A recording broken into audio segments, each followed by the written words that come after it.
emekwa ihe ọzọ emebizie ya na ojezie mgbe ya ebujezi ụlọọgwụ bụ ụlọ ọzọ dị ndụ ọnwụ ka mma. Iru n'ụlọọgwụ na ijegba kaadị. Ịgbacha kaadị. They don't care. Ọbara na nwere ka mma na ijebe keshi baba na aba. Asị ije kwụọ n'ụgwọ. Na mgbe onye nnewi ekauntara ihe mberede dị otu ahụ. Now, because of na ọ mere encounter, then onweghị any government facility to assist. On Sunday, onye nwe onye ahụ ihe mberede mere jezo n'ụka, fada na-agwazi ya kedu onye a na-eme gị ihe, onye echi gị, onye ekechiri gị, onye tie gị na bọtụrụ, ochicha mere ihe bụ oke, kedu onye a sị na ezinụlọ gaghị ma nkụ mmiri tọgbu iko, wanyị na nwa gị nwere accident n'ọnụ ọgwụ. So mgbe fada na-ekwu ihe aghọta nọ na-ekwu maka ọdịmma gị, because ị ga na-echeta na nwa gị nọ n'ụlọ ọgwụ na-ebezi arịrị ịmazị na by right na nwa bụ nwa gọọmenti n'ọbụ ọdị nwa gị. Ihe a mere bụ ọrụ gọọmenti ikuru ya jewe ụlọ ịbara nwata mgbe ọkwa polisi n'ọnwa gọọmenti. N'ọnwa gọọmenti. Ifuru ya now, a criminal reverend father nọ na ba ya na-asị kedu onye ahụ ekere ụdọ, kedu onye ahụ ekere nwa ya n'afọ. Mgbe jụọ ndị ụka si ya ihe bụ kọdụ ike nwa n'afọ bụ ọ na-eme ma onye London ma onye France ma onye China. Ụmụ nwaanyị dị ime na-enwe ndị na-enwe long cord, nwee ndị na-enwe short cord. And long cord a bụ nwatakịrị na-egwu mmiri n'afọ, cord a na-emegara na-ekekọnata ya. Na onye ebe anyị ga-eje scan ebe a gwa ya na kọdụ kere nwa ya no need surgery, fada ma ọ pasọ gwa ya na ọ bụrụ ihe operation. Na mmụọ niile kere ya kọdụ na-atọ ya, nwaanyị eji iche nwa nnu anya. Mgbe kiriketi ya na omenala bụ ụzọ eziokwu na ndụ wee si ndị mmadụ gịnị ka nna-ekwu ya. Mgbe pụta otu isi tie Akachaam, mgbe pụta kwuo nke m si ya na chọọchị bụ wayo na Jizọs anaghị agwọ ya, o wee su. Mgbe ngwa na Jizọs adịghị agwọ ya osu, ma ndị na-asọpọtụ anyị na NGO na Amerịka onye kpọọ masị ma Mathias ochenji eto n'ọkwa onye agụlụzi ma Mathias, I'm not gonna support you anymore. You say Jesus doesn't kill. Nsi akadafa gosi ma Chidimma. Nsi anafa ge Chidimma onye agụlụzi gosi ma nsi a chide ego ka njido mi. Mana my happiness ni ihe na agbọrọ so na echi eta seketa. Maka reality hit ihe ebe a ma nne ha ma nna ha ma ụmụ na onye ya ba Ezeaku emu ma bụ onye isi ha ya bụ. So mwe ju ego maka na onwe onye ga-abụ onye eziokwu practice nwo Christianity na dị. I was offered 10 million. Can we wire 10 million? Yes. But make us anything. What other my best no problem. But make 10 million. You see, only without the money. As soon as we have the money, we present it. So I'm gonna one. Yes. So, Igbo ihe ni na anyị na-eme ka ọ bara unu. Akachaam na-eriju afọ ine ya anyị fụ no ahụ dị mma. Nwoke gba ka esa agba. Ezeaku na-eriju afọ, okwu nwandị na-eriju afọ.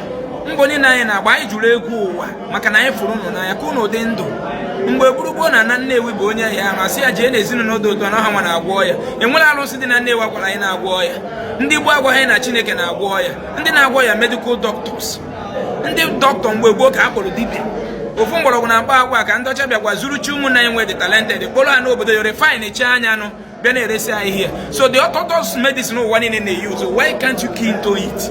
Na ịya bara kama ihe eju n'ọgwụ ka eme gị proper diagnosis mara ihe na-eme gị. The reason nji rụọ hospital ahụ bụ gịnị ka ihe a na-epreach ka a na-ekwu ka a na-eme enwere bụ onye butere n'ụlọ ọgwụ emechi ya lab bụ na nkụrụ ya mere ihe na-eme ọ normal sickness na-eme ma ndochi gị nwa bụrụ reverend fada na-ekiri ya ma ndere gị na mma ibe etif because n'ọgụ nwa kwesịrị dị na-ekwu ihe nwa pasọ na-ekiri m ndị agboro na-akpọ masị m gịnị ka ha ya eji zụọ ụmụ ha they are calling me many of them. One of them offered me 5 Sienna. Why I need a Sienna for ambulance? Near one of Japan. Now we're 18 churches in Nigeria. Money be Japan. When 18 churches with a different name, with a different person, can they meet you up in Troy? Oh my goodness. What the person? Name home. Branches. Person name meet you up or Troy? Matthias, 2026. All the year. Yes. Of exposure. Exposure. Just Malo.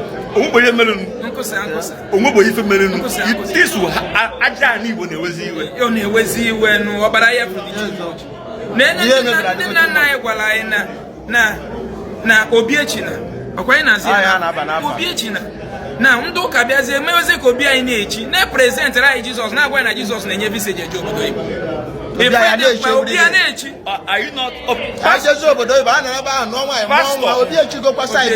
pastor abịa na altar ebe nye testimony maka visa ifele kwesịrị ide eme. If you can pray for visa for me to travel to leave the zoo nwoke abịa kpọrọ elu But don't to pray for the zoo to become like abroad. Okay. Which God answered.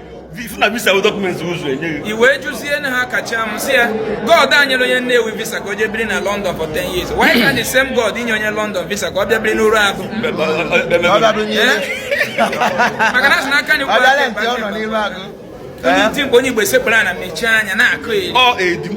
is demonization, dehumanization. Na mmadụ bịa gwa na afa ga abụghị adọghị mma. Okay, Kukafu Konkoli. No, no, Peter, Paul, James, and John. Now, many of us say I'm all the meaning of Alpha, those English names. Moses, for example, meaning Nebu, Masina Mili. Okay.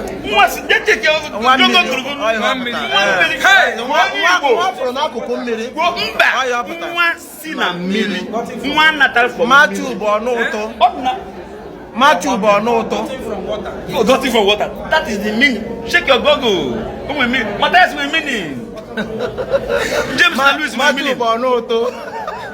Moses meaning once in a million. Now, onye buy, onye buy. Yes, graph baptism. Solomon, onye buy now. My wanya, my father.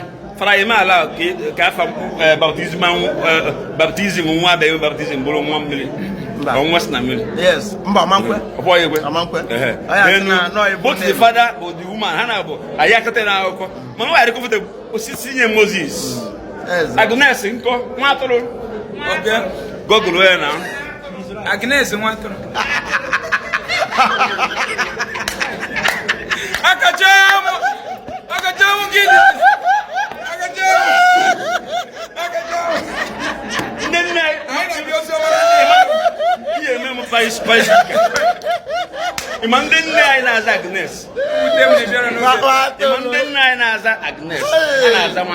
Because now one week mbafo ndi ba na ubosa amuru na da bo afa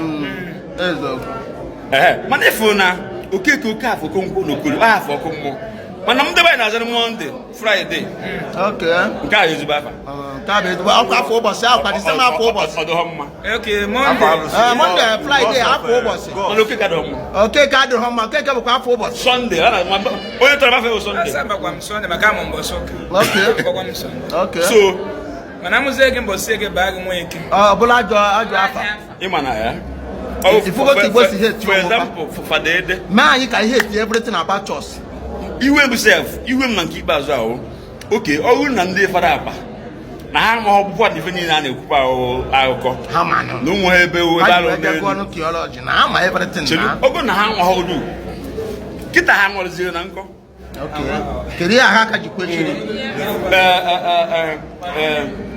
ngozi ya dị ndị dara ogbenye n'ime mmụọ maka na eze ebe nke fa onye nwa gara na nke a ngozi ya dụrụ ndị afọ ma kwelu ehu nụ na atụrụ pa ofeke ka ba no dị iri okoko ya na ba na ya go nnu kelu ko si ọ na one of the apostle go get Jesus ma mu ya Thomas ihe egosi ya n'anya ya eme mgbakọ if not onye ụka maara ihe kwesịrị isi na ya bụ believer bụ onye ofoko ihe ọbụla ị kọrọ okwele without verify. That's the meaning of believer. Yes, without verify. You don't church just accept. Believe. Believe. No amount of belief makes anything fact or truth. I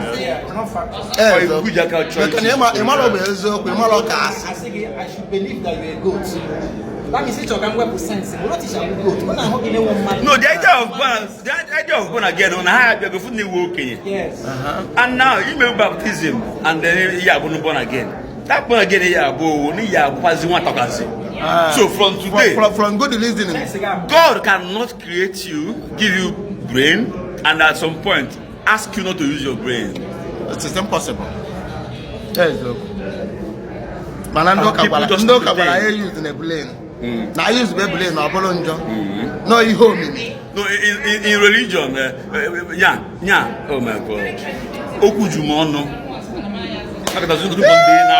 I got to do mesquite. Medowa. One day. I am not me to an atopia.